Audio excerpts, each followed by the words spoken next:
প্রিয় শিক্ষার্থীবৃন্দ, আজকে আমি তোমাদের সামনে আবারও হাজির হলাম। আজকে ভিন্ন একটা আলোচনা নিয়ে। আজকে আলোচনার বিষয় হচ্ছে parts of speech. Parts of speech আমরা সকলে জানি, তারপরেও আমি আবার ওটা রিমাইন্ড করার জন্য আবার আলোচনা করতে যাচ্ছি। পার্টস অফ স্পিচ বলতে কি বুঝি আমরা? পার্ট বলতে অংশ, স্পিচ বলতে বাক্য। তাহলে বাক্যের অংশগুলোকে আমরা পার্টস অফ স্পিচ বলবো। সহজ কথা।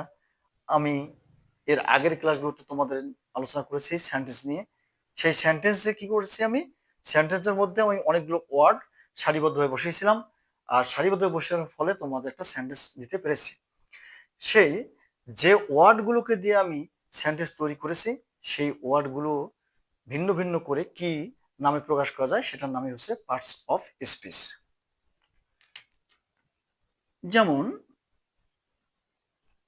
I go to school. এখানে আই একটা ওয়ার্ড, গো টু স্কুল ভিন্ন ভিন্ন ওয়ার্ড। এই ভিন্ন ভিন্ন ওয়ার্ডগুলো দিয়ে একটা সেন্টেন্স তৈরি হয়েছে।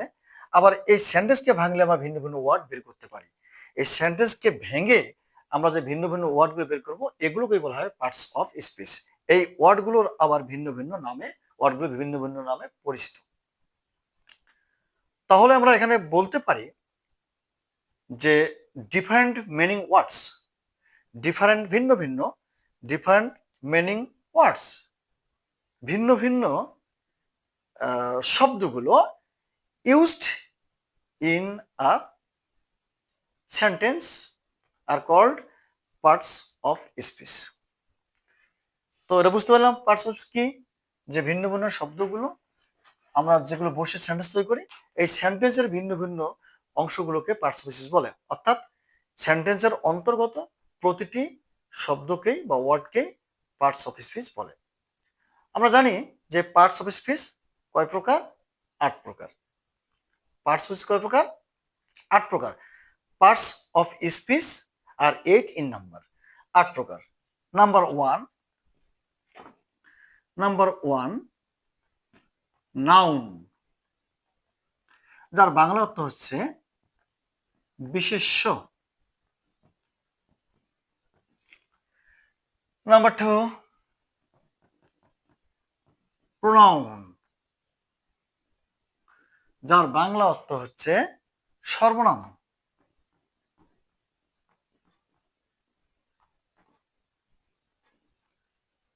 নাম্বার 3, অ্যাডজেক্টিভ,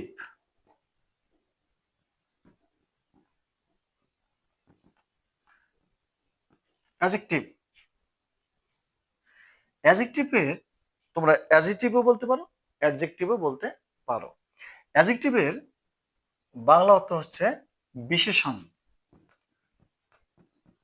বিশেষণ। তারপরটা হচ্ছে ভার্ব। নাম্বার 4, ভার্ব, এর বাংলা অর্থ হচ্ছে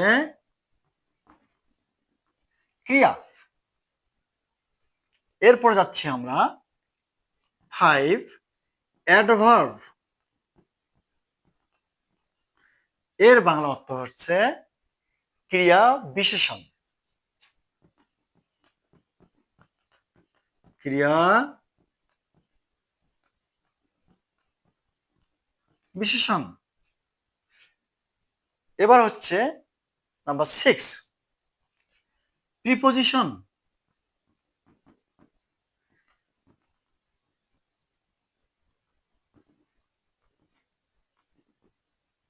এর বাংলা অর্থ হচ্ছে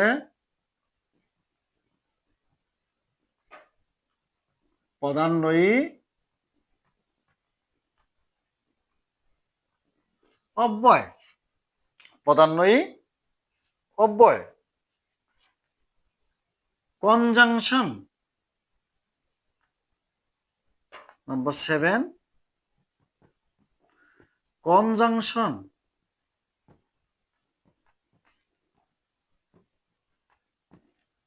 বাংলা হচ্ছে সংযোজক অব্যয়,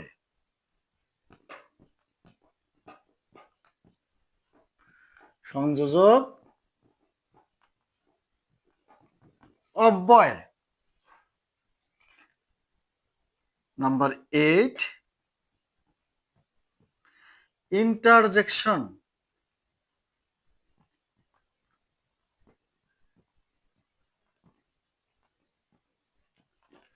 ইন্টারজেকশন বিস্ময় সূচক।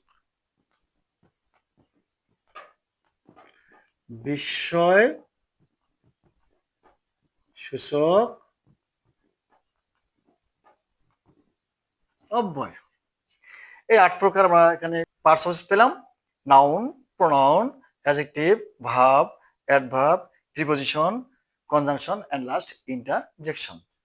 এখন আমরা চেষ্টা করব এই পার্টস অফ স্পিচগুলোর অংশগুলো যে আছে নাউন, প্রোনাউন সবগুলোর একটু বিস্তারিত ব্যাখ্যা দেওয়ার চেষ্টা করব।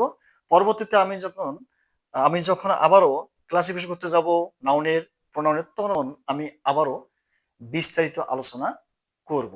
এখন আমি এই অংশগুলোর একটু করে বর্ণনা দেওয়ার চেষ্টা করি। Noun. Noun is a naming words.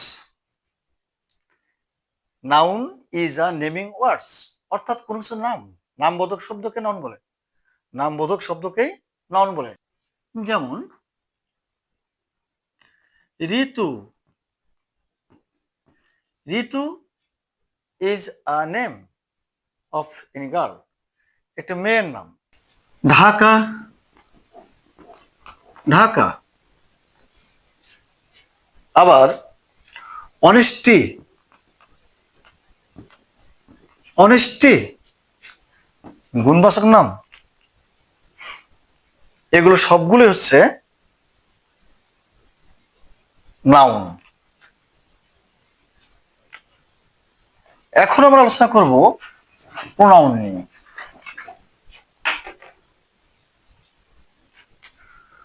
Pronoun.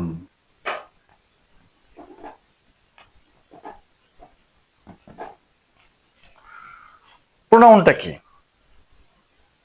Pronoun হচ্ছে সর্বনাম, অর্থাৎ নাউনের পরিবর্তে যে ওয়ার্ডগুলো ব্যবহৃত হয় তাদেরকে বলা হয় প্রোনাউন। নাউনের পরিবর্তে ওয়ার্ডগুলো কি কি? যেমন আমি এখানে বললাম Ritu of early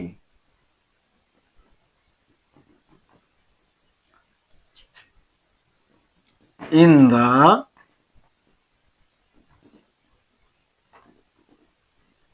morning. Ritu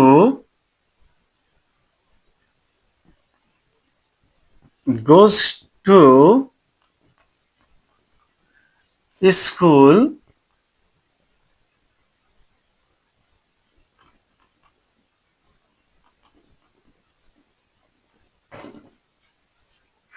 regularly. দেখো তো কেমন শোনা যায়। Ritu gets up early in the morning, Ritu সকালে ওঠে। Ritu goes to school regularly, Ritu প্রত্যহ স্কুলে যায়। আমি যদি আরো বলি ঋতু তার পিতামাতাকে সম্মান করে, ঋতু এ করে সে করে, অনেক কিছু বললাম। তবে বারবার যদি এই নামটা ব্যবহার করা হয় তাহলে মনে হয় যে এটা শ্রুতিমধুর হয় না। সেজন্য আমরা কি করতে পারি, এই একবার ঋতুকে ব্যবহার করলাম, তারপরে আমি এই ঋতুকে তুলে দিয়ে আমি সি ব্যবহার করতে পারি। Ritu gets up early in the morning, এখানে আমি ঋতুর পরিবর্তে দিলাম she. She goes to school regularly. তাহলে এই ঋতুই হচ্ছে সি, আবার এই সি হচ্ছে ঋতু। এটি নাউন, তার পরিবর্তে আমি ব্যবহার করলাম আর একটি ওয়ার্ড, এই ওয়ার্ডটিকে বলা হয় প্রোনাউন। অর্থাৎ নাউনের পরিবর্তে আমরা যে ওয়ার্ডটি ব্যবহার করি, which word used in a place, in a place of a noun, নাউনের প্লেসে যেটা ব্যবহার করি সেটা হচ্ছে প্রোনাউন। এখন আমি যাব অ্যাডজেক্টিভ।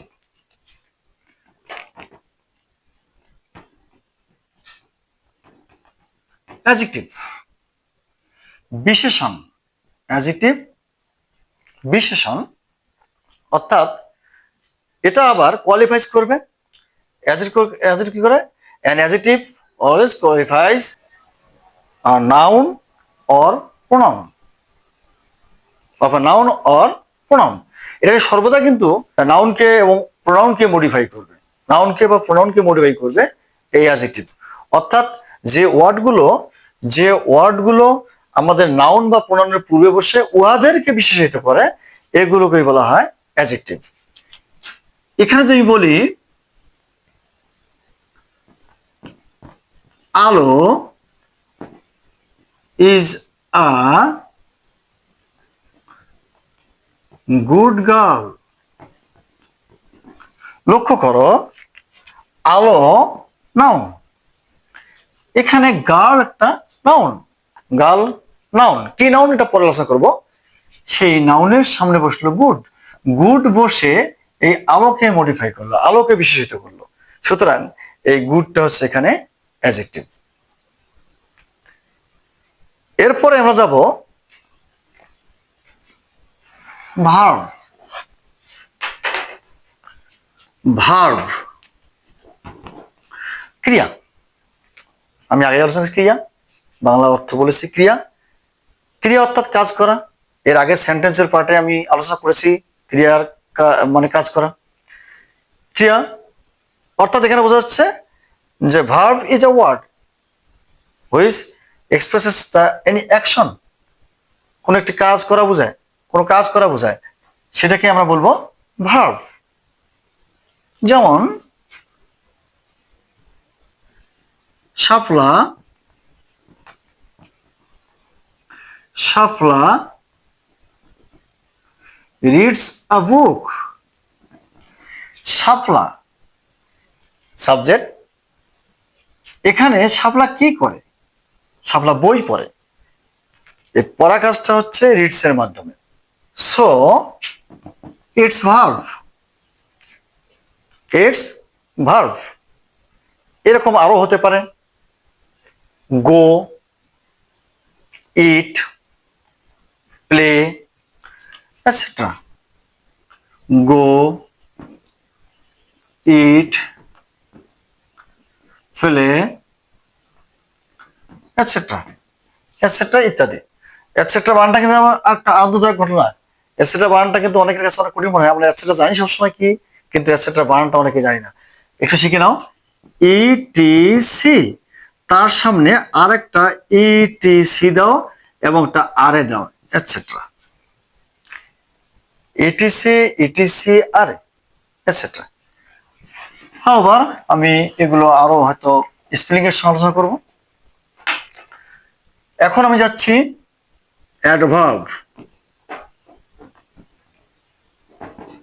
ক্রিয়া বিশেষণ। ক্রিয়া বিশেষণ অর্থাৎ এই ক্রিয়া যেভাবে ঘটায়, ক্রিয়াটা কিভাবে ঘটতেছে, এই ক্রিয়াকে কিভাবে ঘটানো হচ্ছে, এটা নিয়ে আলোচনা যে ওয়ার্ডগুলো করে, যে আলোচনা এটা যে ওয়ার্ডগুলো এটাকে বোঝায়, সেটা হচ্ছে অ্যাডভার্ব। এই অ্যাডভার্ব কিন্তু অনেক ধরনের হয়। যেমন ধরো হি গোজ সুইফটলি,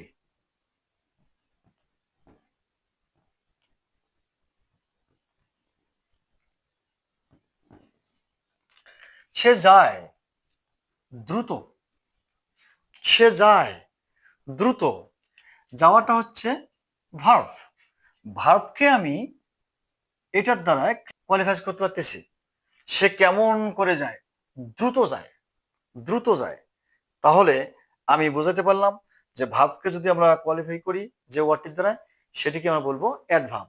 শুধু ভার্ব না, অ্যাডভার্ব কিন্তু ভার্বকেও কোয়ালিফাই করতে পারে, অ্যাডজেক্টিভকেও কোয়ালিফাই করতে পারে, আবার অনেক সময় অ্যাডভার্ব কিন্তু অ্যাডভার্বকেও কোয়ালিফাই করতে পারে। তাহলে তাহলে আমি বলতে পারি adverb, an adverb is a word which qualifies verb adjective or any adverb. আমি অ্যাডজেক্টিভ কোয়ালিফাই করছি, বোঝাবো এখানে, আবার অ্যাডভার্বকেও বোঝাবো।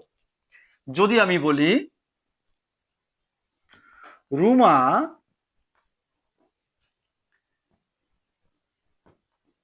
ইজ আ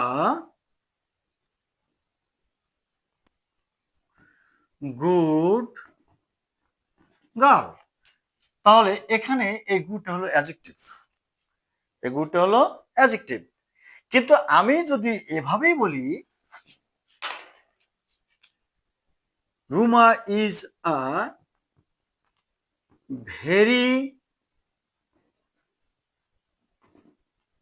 গুড গার্ল, তাহলে এখানে কিন্তু এই অ্যাডজেক্টিভকে আবার ভেরি দ্বারা বিশেষিত করা হয়েছে, যে সে কেমন ভালো, সে কেমন ভালো, খুব ভালো।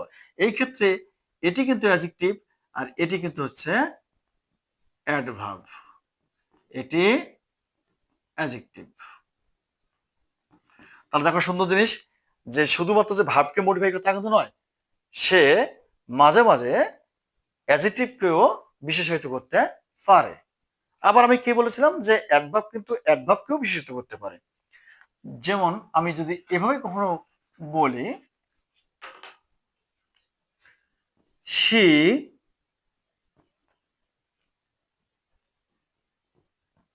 goes very slowly, very fastly, she goes very fast, she goes very fast। এখানে ফাস্ট কিন্তু হচ্ছে এটাও দ্রুত, এটা হচ্ছে দ্রুত, এটাও কিন্তু আমাদের এটিও কিন্তু আমাদের অ্যাডভার্ব, এটিও কিন্তু আমাদের অ্যাডভার্ব। আর ওই অ্যাডভার্বটিকে আবার আমি ভেরি দ্বারা আরো বিশেষিত করলাম, আমার এক্ষেত্রে কিন্তু এটিও অ্যাডভার্ব। তাহলে অ্যাডভার্ব এমন একটি ওয়ার্ড যেটি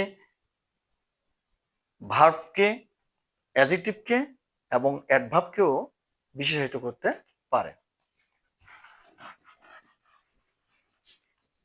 প্রিপোজিশন, প্রিপোজিশন,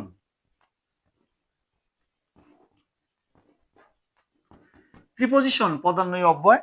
প্রি, প্রি পূর্বে পজিশন স্থান, প্রি পূর্বে পজিশন স্থান, অর্থাৎ আমরা কার পজিশন, কোথায় পজিশন, নাউন বা প্রোনাউনের পূর্বে যদি কোনো ওয়ার্ড বসে, যদি কোনো ওয়ার্ড নাউন বা প্রোনাউনের পূর্বে বসে বাক্যের অন্যান্য ওয়ার্ডের সঙ্গে সম্পর্ক স্থাপন করে দেয়, তাহলে সেটা কি বলি আমরা, প্রিপোজিশন। সে কি বলি, প্রিপোজিশন বলি।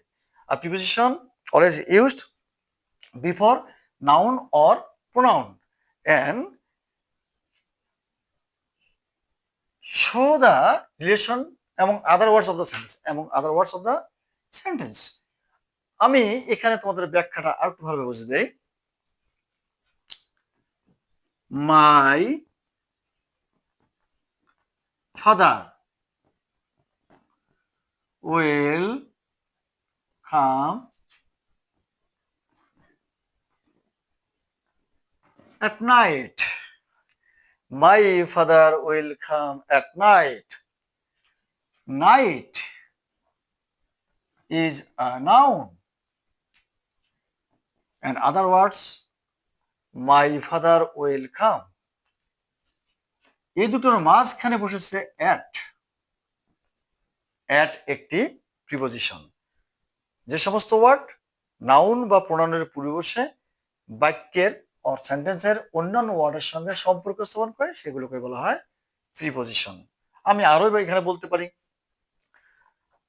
The boy falls down from the tree, from the tree, এখানে এই ফ্রম দ্য ট্রি, ট্রির আগে বসছে ফ্রম, তাহলে এই ফ্রমটা হচ্ছে প্রিপোজিশন। আরো অনেক আছে, for, by, at, in, before, এগুলো সবই কিন্তু হচ্ছে প্রিপোজিশন। যখন প্রিপোজিশন আলোচনা করব তখন আমি এটা নিয়ে বিস্তারিত আলোচনা করব। কনজাংশন, কনজাংশন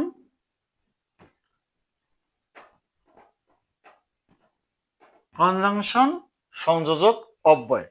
কনজাংশনের কাজটা হলো দুটি সেন্টেন্সকে, পুরো দুটি সেন্টেন্সকে, দুটি অথবা দুইয়ের বেশি।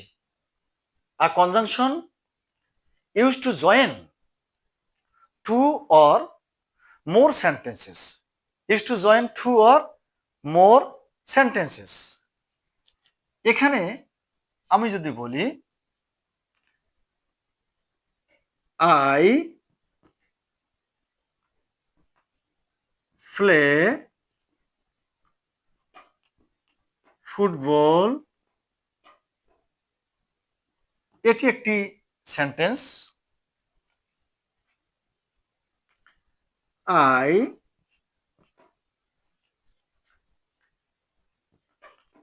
read attentively,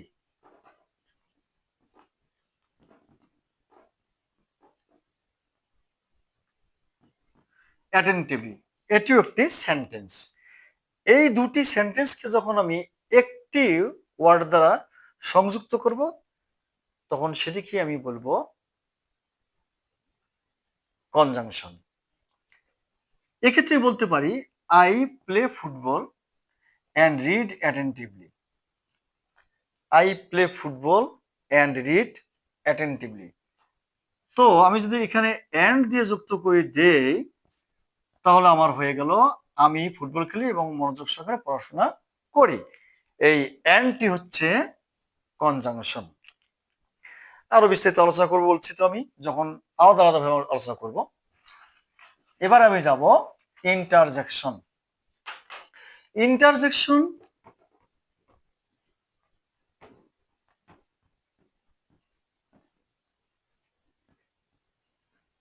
ইন্টারজেকশন বিস্ময়সূচক অব্যয়। এটি কোনোটা বিস্ময় যদি এক্সপ্রেস করে, কোনো বিস্ময় প্রকাশ করে, তাহলে সেটিকে আমরা ইন্টারজেকশন বলতে পারি। যেমন এলাস, হুররা, ফাই, এগুলো কিন্তু সবই হচ্ছে ফ, এগুলো সবই হচ্ছে কিন্তু বিস্ময়সূচক ওয়ার্ড। এলাস, এলাস, এলাস, বিস্ময়সূচক ওয়ার্ড।